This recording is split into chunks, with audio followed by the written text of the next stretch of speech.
Election commission of Pakistan, जिसने हमारी petition पे, मेरी पिटीशन पे 15 तारीख को इलेक्शन करवाया, हमने उस बात की उनकी हौसला अफजाई भी की, तारीफ भी की कि आप अपने मौक़िफ़ पे खड़े रहे और 3-4 दफा डिले होने वाला इलेक्शन जो है वो 15 तारीख को आपने कहा कि होगा। हमने आपको पब्लिकली कहा कि आपका फैसला ठीक है और इलेक्शन होने चाहिए। जो जमातें इलेक्शन से भागना चाह रही थी, हो रहा है नहीं हो रहा, हो रहा है नहीं हो रहा, और आप में से अक्सर जो यहाँ बैठे साथी उनसे रब्ता रहा, सर आधे घंटे बाद कह रहे नहीं हो रहा, आधे घंटे बाद कह रहे हो रहा है, जो भी तमाशा था, लेकिन आप डट के खड़े रहे। हम भी कहते रहे इलेक्शन होगा, इलेक्शन आपने करवा दिया। अब अगर जो कल हुआ कराची में, उसको अगर कोई इलेक्शन कहता है, जो भी कहता है, उससे बड़ा अहमक या झूठा मैंने नहीं देखा। क्योंकि कल फ्री एंड फेयर और ट्रांसपेरेंट इलेक्शन कराने से election commission of Pakistan fail हो गया। फेल भी हो गया, बल्कि धांधली में डायरेक्टली मुलव्विस है election commission of Pakistan. Contempt लगाते हो, बिस्मिल्लाह करो, लेकिन तुम डायरेक्ट धांधली में मुलव्विस हो। क्योंकि पूरा दिन मीडिया की स्क्रीनों पे, सोशल मीडिया पे, क्योंकि अब तो हर चलता फिरता आदमी जिसके पास एक स्मार्टफोन है वो एक टीवी स्टेशन होता है, सारी दुनिया ने देखा कि कल पूरा दिन क्या होता रहा। हाँ, पीसफुली हो गया, यानी कि पीसफुली आपने धांधली कर दी। उसकी वजह यह है कि तहरीक इंसाफ एक अमन पसंद जमात है। तहरीक इंसाफ वायलेंस में बिलीव नहीं करती, लेकिन जिस तरह की धांधली कल देखी गई पूरे शहर में, उस धांधली के बावजूद, इस सारी धांधली के बावजूद तहरीक इंसाफ ने बहुत सारी यूनियन काउंसिल जीती। 70 से ज्यादा तो हमारे पास, हमें पता है कि हम जीते। और ये फॉर्म 11 की पूरा खड्डा है, ये कुछ का है, ये और भी सारे जमा कर रहा हूं। ये फॉर्म 11 में अंगूठे लगाए हुए आरोज ने, हम जीते बैठे हैं। ये दूसरी जमातों के पास भी है। उसके बाद कल रात से, और अब दोपहर का कुछ 3:15 बज गया है, 3:30, 3:25 हो गए, अभी तक कैंडिडेट्स आरओ के दफातर के बाहर बैठे हुए हैं इलेक्शन का फॉर्म ए लेने, रिजल्ट मांगने, जो के अंदर बैठ के पॉलिटिकल इंजीनियरिंग करके, मैनिपुलेट करके, मैन्युफैक्चर करके, धांधली करके बदला जा रहा है। हमारे पास कई सबूत हैं जिसको हम कोर्ट में भी लेके जाएंगे। जो भी हमारे पास कानूनी और आईनी इख्तियारात हमें देता है as a citizen of Pakistan, हम वो सब करेंगे। सारे दरवाजे खटखटाएंगे, सारे दरवाजों पे जाएंगे। लेकिन ये जो मैनिपुलेशन हो रही है अंदर दफातर में बैठ के, डीसीज के कहने पे, यानी कि किसके कहने पे हो रही है बताऊंगा, जो डीसीज और ये आरओज कर रहे हैं, इसका हमें बखूबी इल्म है। मैं कल रात को 2-3 दफा ये कह भी चुका हूं। चेयरमैन तहरीक इंसाफ इमरान खान साहब कई दिनों से कह रहे हैं कि ये जो इलेक्शन कमीशन लगाया है ये बायस्ड है, ये पीडीएम का एक्सटेंशन है, ये पीडीएम की 13वीं नहीं 14वीं जमात पीडीएम की इलेक्शन कमीशन है। मुझे अभी तक ये समझ में नहीं आया था कि एक ऐसा गिरा हुआ शख्स, बेईमान, किस तरह 22 ग्रेड का अफसर इस मुल्क में बन सकता है। लेकिन बाद में पता चला मुझे कि रिश्तेदारियां भी बड़े काम करवा देती हैं इस मुल्क में। पूरा दिन कल जो मीडिया में होता रहा वो सबने देखा, सारे चैनल्स ने दिखाया, या हमारे खिलाफ हो या हमारे फेवर में हो, सारे चैनल्स ने दिखाया।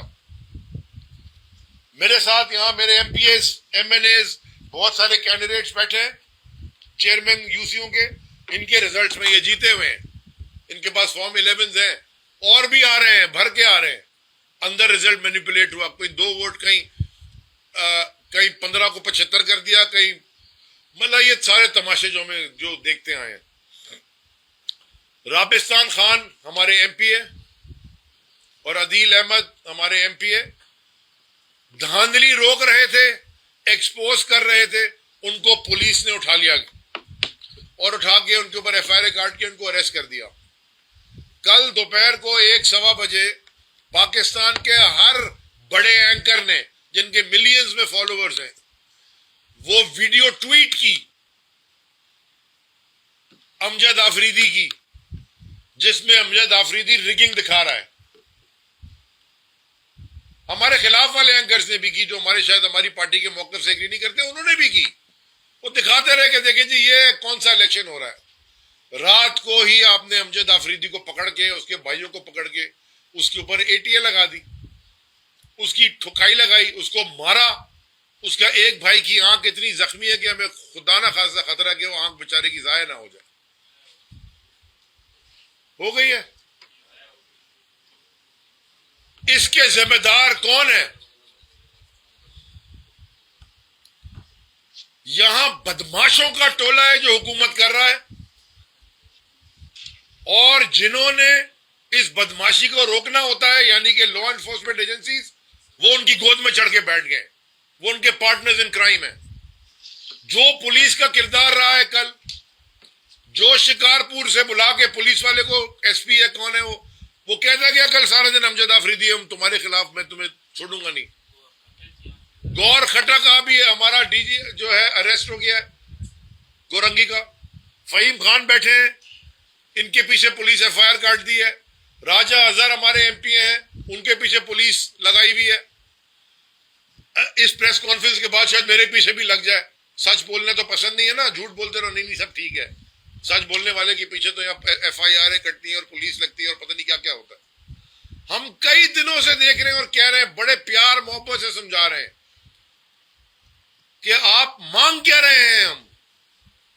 हम एक सादा अल्फाज में फ्री एंड फेयर इलेक्शन मांग रहे हैं। भाई, क्या पाकिस्तानी शहरी होने के नाते हमारा यह हक नहीं है कि हमें फ्री एंड फेयर इलेक्शन मिले?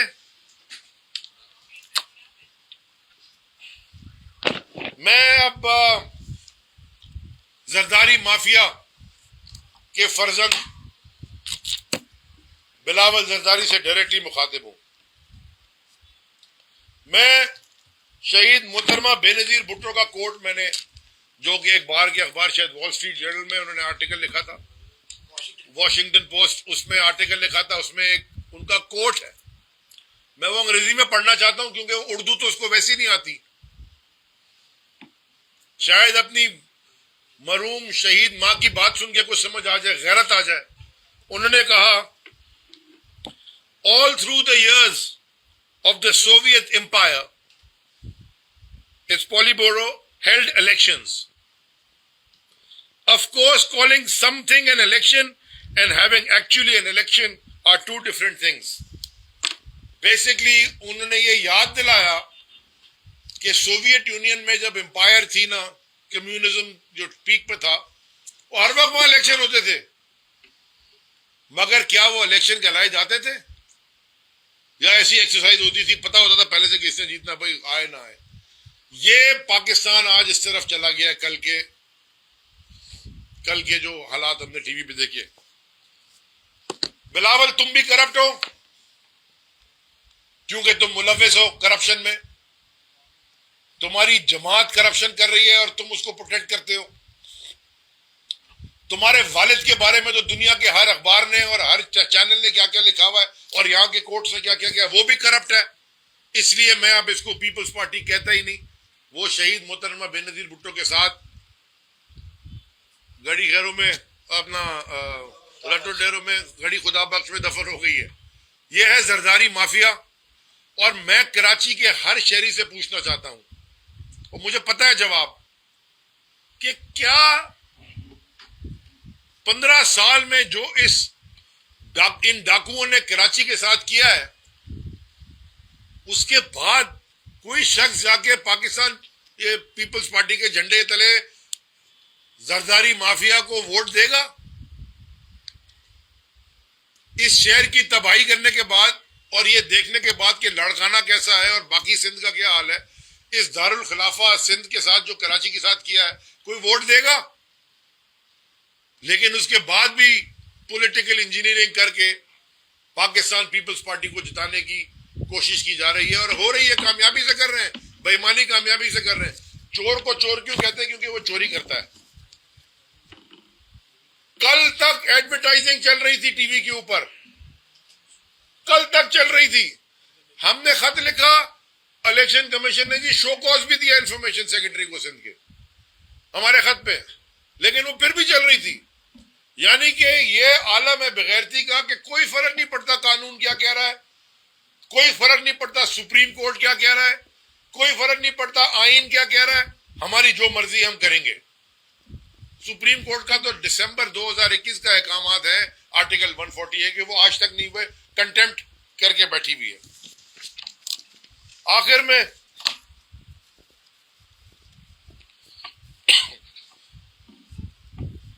पॉलिटिकल इंजीनियर्स, अच्छा लफ्ज है, दुनिया की तारीख में मुझे जरा कोई ये बता दे, पूरी तारीख पढ़ लें, कि पब्लिक मैंडेट को चोरी करके किसी को इंस्टॉल किया गया हो, अवाम की राय के खिलाफ अगर जबरदस्ती किसी को बिठाया गया हो, क्या वो माशरा, वो सोसाइटी, वो मुल्क ने कभी तरक्की की है? पब्लिक मैंडेट आप चोरी करते हैं, पब्लिक मैंडेट आप मैनिपुलेट करते हैं, पब्लिक मैंडेट में धांधली करते हैं, चोर ऊपर बैठते हैं और वो मुल्क का नुकसान पहुंचाते हैं। सो जो इस चोरी में मुलव्वस है, आप पाकिस्तान की खिदमत नहीं कर रहे, आप पाकिस्तान को नुकसान पहुंचा रहे हैं। नुकसान पहुंचाने वाले मेरे मुल्क को मेरे मुल्क के दोस्त नहीं हो सकते। अपनी अना, अपनी ईगो, अपनी पता नहीं क्या कहते हैं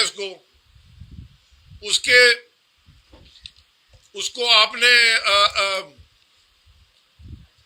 एरोगेंस, उसमें आप मुल्क का नुकसान करते जा रहे हो। ये शहर कराची पालता है पूरे मुल्क को, ये शहर कराची पालता है पूरे सूबा सिंध को। 90% बजट तो यहीं से आता है। हर रोज यहां बोरी बंद लाश मिलना शुरू हो गई है, आप उनको इकट्ठा कर रहे हो जो बोरी में लाशें डालते थे। तो मैं सबसे ये कहना चाहता हूं, ऊपर सीनियर जूनियर हर एक से, खुदा के वास्ते इस मुल्क का नुकसान करना बंद करें। आखिर में जिस तरह इस शहर में कोई इलेक्शन एक्सेप्ट नहीं कर रहा, पाकिस्तान तहरीक इंसाफ रिजेक्ट करती है रिजल्ट्स को। हम ईमानदारी से एक यूसी भी जीत जाते हैं, हमारे लिए वो बहुत होता है। ईमानदारी से, हम बेईमानी नहीं करेंगे। एक यूसी भी अगर हम जीत जाते, अगर ईमानदारी से, तुम जो मर्जी कर लो, तुम ये पीपल्स पार्टी को मैंडेट दे दो, ये झूठ के ऊपर है। सारी पॉलिटिकल पार्टीज के पास फॉर्म 11 पड़े, रिजेक्ट करते हैं हम इस इलेक्शन के पूरे प्रोसेस को, इंक्लूडिंग द रिजल्ट।